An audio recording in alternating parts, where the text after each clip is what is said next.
आज आम हॉस्टेल रे भोजपुरी चिकन रोसे होउची सेति प्रथमे परिबा कटाकटी चलीछि। तो हेलो गाइस मु Rudra welcome to my new mini blog. आज डिनर पई पूरा जोर शोर रे प्रिपरेशन चलीछि। आज हम रोसे मौसा नाहंती सेति हमर मास्टर शेफ निराकार आउ जगन्नाथ पूरा ड्यूटी रे अछंती। गैस लगे कढ़ई रे तेल पकेइलु तापर पियाज पकेइ टिके भाजी देलु। पियाज रो कलर टिके चेंज होला परे सेति रे चिली पाउडर पकेइ देलु। एबे जिंजर गार्लिक पेस्ट पकेइ भलो भाबरे मिक्स करि देलु। टिके टमाटो पकेइ भलो से घांटी देलु। मु भी टिके सेति रे हाथ मारि दोछि नहले मसला पोडी जिवार चांस एबे टिके टर्मिक पाउडर माने हळदी गुंड पकेइ देलु। तापर पाळीथिला कोरिएंडर पाउडर रो सेथिरे टिके क्यूमिन पाउडर भी पकेइ देलु। आउ तापर स्वाद अनुसार लुण मेन जिंस चिकन मसला बासना एबेठु चहटिबो।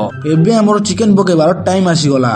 सबु किछि भलो भाबरे गोळेइ घांटे किछि समय घोळेइ देलु। फिनिशिंग पाइन टिके कोरिएंडर लीव्स बा धनिया पत्र पकेइ देलु। आउ एटा होछि हमर सीक्रेट मसला जहा चिकन को दबो पूरा भोजपुरी टच। फाइनल लुक देखंतु संग माने हम भोजपुरी चिकन एबे पूरा ready. That's it for today. आमे जाउछु dinner करबाकू। See you in the next vlog.